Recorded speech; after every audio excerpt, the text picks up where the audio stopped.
खुलुमबाय बेयो बड'लेण्ड इंखं टेलिभिजन दिनै 24 एप्रिल 2022 रबिबार खालि सानसेनि बरादखौ नोंथांमोननि खाथियाव लाबोदों आं सदानन्द दैमारिया।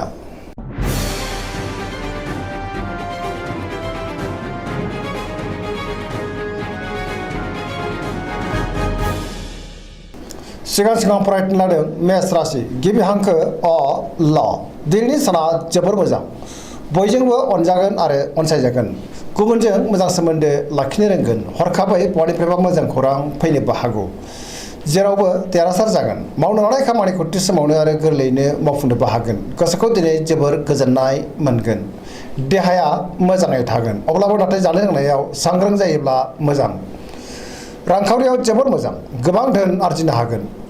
मोननो गोनां धोनखौबो दिनै मोननो हागोन बेफार फालांगियाव जोबोर मोजां मुलाम्फा मोनगोन सोरबा लोगोनिफ्राय थोजासे हेफाजाब मोनगोन न'खराव दिनै अनलायनाय फैगोन बिमा बिफानि अननाय आरो बोरखौ मोननो हागोन बहाबा थांनांगौब्ला दिनै जोबोर मोजां आरो मोजाङैनो हान्थिनोबो हागोन गुबुननि गोसोखौ गोरलैयैनो बोनो हागोन गोसोनि बोलोआ बांगोन समाजावबो दिनै बयजोंबो अनजागोन आरो अनसायजागोन लाइमोनफोरा जोबोर मोजां खौरां मोननो हागौ गोसोआबो दिनै जोबोर रमान्टिक जागोन।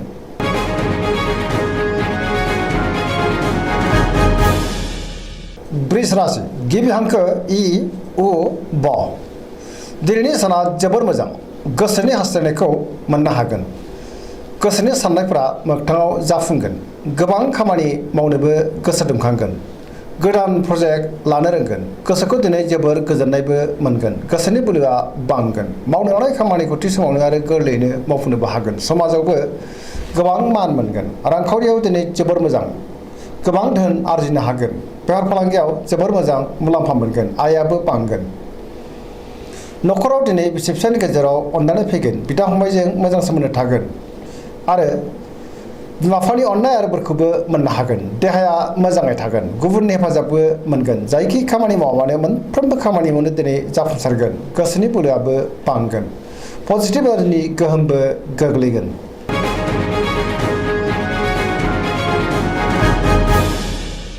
मिथुन राशि गिबि हांखो ख स दिनैनि साना मोजां आरो गाज्रिनि गेजेरजों बाबेनलांगोन गोसोआव गोनो गोथो साननाय फैगोन मोननो लुबैनाया बांद्राय जागोन गोसोखौ दिनै जोबोर गुलाय गुजाय मोनगोन सोरनिबा सायाव रागा जोंफ्लांनोबो हागौ गोसोआ दिनै जोबोर आला खालाबो जागोन देहाया मोजाङै थागोन अब्लाबो नाथाय जानाय लोंनायाव सांग्रां जानांगोन रांखावरियाव मोजां बेफार फालांगियावबो मोजां होनजायो न'खराव दिनै एना एनि फैनो हागौ समाजाव नाथाय मान मोनगोन गोसोनि बोलोआ लोरबां जागोन मावनो लानाय खामानिखौ मावफुंनो गोब्राब जागोन सोरबा लोगोआ गाज्रि नोजोर होखोमागोन सांग्रां जानाया गाहाम नेगेटिभ एनार्जिनि गोहोमबो गोग्लैनो हागौ सोरजोंबा रायखोमा जानोबो हागौ।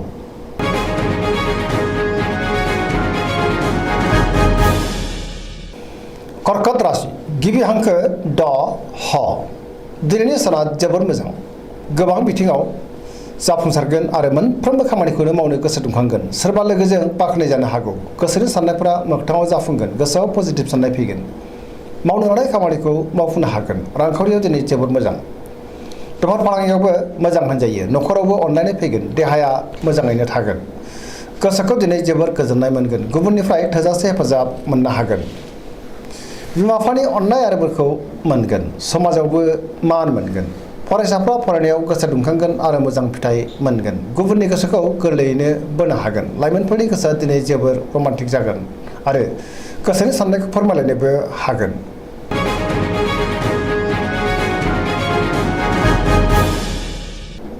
सिंह राशि गिबि हांखो म ट दिनैनि साना मोजां आरो गाज्रिनि गेजेरजों बाबेनलांगोन गोसोखौ दिनै जोबोर उसुखुथु मोनगोन समाजाव गोबां मान मोनगोन बयजोंबो गोरोबनो रोंगोन गोसोआव पजिटिभ साननाय फैगोन गोबां मोजां खाबु फैनोबो हागौ मावनो लानाय खामानिखौ थि समावनो आरो गोरलैयैनो मावफुंनोबो हागोन सोरबा लोगोनिफ्राय थोजासे हेफाजाब मोनगोन बहाबा थांनांगौब्ला दिनै जोबोर मोजां आरो मोजाङैनो हान्थिनोबो हागोन बहाबा दावबायनो खाबुबो मोननो हागौ रांखावरियाव दिनै बारा मोजां नङा गोबां धोन खहा जानांनो हागौ बेफार फालांगियावबो बारा मोजां नङा गोसोनि साननायखौ दिनै गुबुननो फोरमायनो हागोन न'खराव बिसि फिसायनि गेजेराव अननानै फैगोन गुबुननि गोसोखौ बोनो हागोन देहाया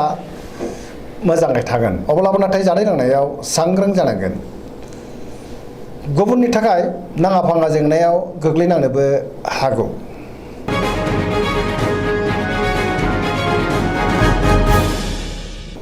कन्या राशि गिबि हांखो प ट दिनैनि साना जोबोर मोजां गोसोआव पजिटिभ साननाय फैगोन गोथों आरो गोग्गो साननो रोंगोन गियाननि आंखाल जानाय नङा मोनफ्रोमबो खामानिखौनो दिनै मावफुंलांनो हागोन रांखावरियाव जोबोर मोजां गोबां धोन आरजिनोबो हागोन नाथाय अब्लाबो खरसायाबो बांगोन बेफार फालांगियाव जोबोर मोजां मुलाम्फा मोनगोन देहायाबो मोजाङैनो थागोन गोबां मुंदांखा सुबुंजों लोगो मोनज्लायनो हागौ न'खराव दिनै अनलायनाय फैगोन गोबां खामानियाव मुखुबबो थागोन सोरजोंबा बाख्नाय जानोबो हागौ गोसोखौ दिनै नाथाय जोबोर उसुखुथु मोनगोन अब्लाबो नाथाय पजिटिभ एनार्जिनि गोहोमा थागोन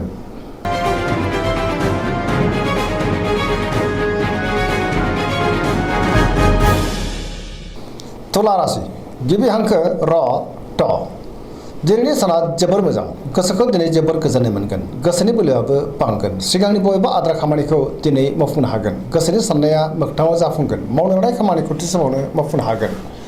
देहायाबो मोजाङैनो थागोन रांखावरियाव दिनै जोबोर मोजां गोबां धोन आरजिनो हागोन मोननो गोनांखौबो दिनै मोननो हागोन नाथाय अब्लाबो खरसायाबो बांगोन बेफार फालांगियाव जोबोर मोजां मुलाम्फा मोनगोन न'खराव बिसि फिसायनि गेजेराव अनलायनाय फैगोन समाजावबो मान मोनगोन गुबुननि थाखाय मोजां खामानि मावनानै होनोबो हागोन लोगोफोरनि थोजासे हेफाजाब मोनगोन माबा नङा माबा मोनसे मोजां खौरां मोननोबो हागौ गोदान थांखि लानो रोंगोन सेंग्रा सिख्लाफोरनि गोसोआ दिनै जोबोर रमान्टिक जागोन आरो गोसोनि साननायखौ फोरमायलायनोबो हागोन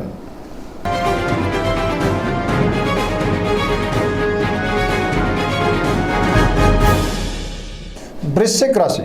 गिबि हांखो न स दिनैनि साना जोबोर मोजां सिगांनि बबेबा जेंनाया सुस्रांजानो हागौ गोसोखौ दिनै जोबोर गोजोननाय मोनगोन समाजाव लोगो लेवा बांगोन सोरबा गोजाम लोगोजों बहाबा लोगो मोनज्लायनोबो हागौ गोसोआव गोग्गो आरो गोथों साननाय फैगोन मावनो लानाय खामानिखौ थि समावनो आरो गोरलैयैनो मावफुंनोबो हागोन गुबुननि थाखाय गोबां मोजां खामानि मावनानै होनोबो हागोन बहानिफ्रायबा मोजां खौरां फैनोबो हागौ गोसोनि साननाया मोगथाङाव जाफुंगोन गोसोनि बोलोआबो बांगोन समाजावबो दिनै गोबां मान मोनगोन न'खराव बिसि फिसायनि गेजेराव अनलायनाय फैगोन रांखावरियाव जोबोर मोजां गोबां धोन आरजिनो हागोन मोननो गोनांखौबो मोननो हागोन नाथाय अब्लाबो खरसायाबो बांगोन बेफार फालांगियाव मोजां मुलाम्फा मोनगोन देहाया मोजाङैनो थागोन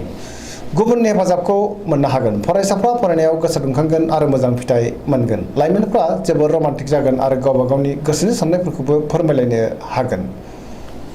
पजिटिभ एनार्जिनि गोहोमबो गोग्लैगोन सरासनस्रायै दिनै साना जोबोर मोजां आरो मोजाङैनो बारग'लांगोन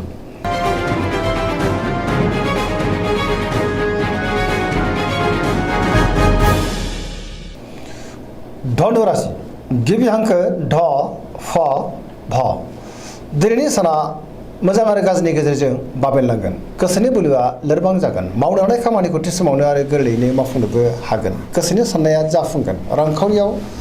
जोबोर मोजां मोननो गोनांखौ मोननो हागोन आरजिनाय धोनखौबो दोनथुमनो हागोन बेफार फालांगियावबो जोबोर मोजां मुलाम्फा मोनगोन समाजाव मान मोनगोन न'खराव सोरबा आलासि फैनो हागौ देहाया नाथाय बारा मोजां थानाय नङा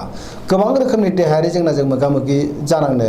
हागौ जानाय लोंनायाव सांग्रां जानांगोन न'खराव बिसि फिसायनि गेजेराव अनलायनाय फैगोन बिदा फंबायनि हेफाजाबखौ मोननो हागोन बहानिफ्रायबा मोजां खौरां फैनोबो हागौ लाइमोनफोरनि गोसोआ दिनै जोबोर रमान्टिक जागोन आरो गोसोनि साननायखौ फोरमायलायनोबो हागोन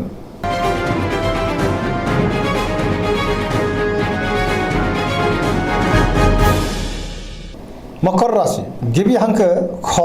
ज दिनैनि साना मोजां आरो गाज्रिनि गेजेरजों बाबेनलांगोन गोसोखौ दिनै जोबोर उसुखुथु मोनगोन गुबुननि थाखाय गोबां जेंनायाव गोग्लैनांनोबो हागौ सांग्रां जानाया गाहाम गुबुनखौ मान होनो रोंनाय नङा गोसोनि साननायफ्रा देबारनांगोन सिगांनि बबेबा आद्रा खामानिखौ दिनै नाथाय मावफुंनो हागोन रांखावरियाव मोजां आयाबो बांगोन नाथाय अब्लाबो खरसायाबो बांफागोन मोननो गोनांखौबो मोननो हागोन बेफार फालांगियावबो मोजां होनजायो गुबुनजों मोजां सोमोन्दो लाखिनो रोंनाय नङा सोरनिबा सायाव गोबां रागा जोंफ्लांनोबो हागौ गोब्राब खामानिखौ नाथाय मावफुंनो हागोन देहाया बारा मोजां थानाय नङा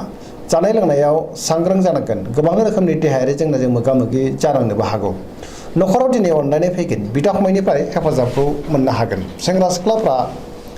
गावबा गावनि गोसोनि साननायफोरखौ फोरमायलायनो हागोन फरायसाफ्रा फरायनायाव गोसो दुंखांगोन आरो मोजां फिथाइ मोनगोन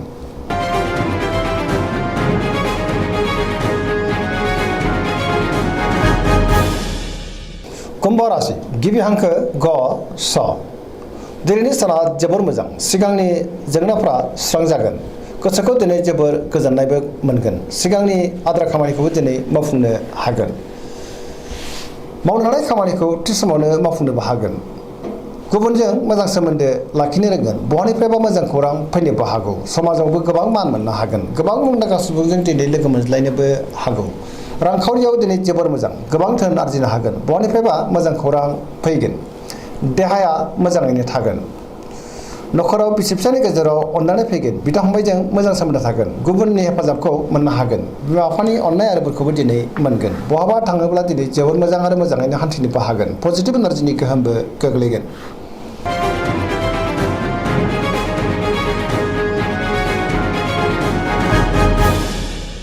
मीन राशि गिबि हांखो ड स दिनैनि साना जोबोर मोजां गोसोआव पजिटिभ साननाय फैगोन गोबां मोजां खाबु फैनोबो हागौ गोसोनि साननायफ्रा मोगथाङाव जाफुंगोन गोसोनि बोलोआबो बांगोन गावनि गोसोनि साननायखौ गुबुननो फोरमायनोबो हागोन देहायाबो मोजाङै थागोन अब्लाबो नाथाय जानाय लोंनायाव सांग्रां जानांगोन रांखावरियाव मोजां बेफार फालांगियावबो मोजां होनजायो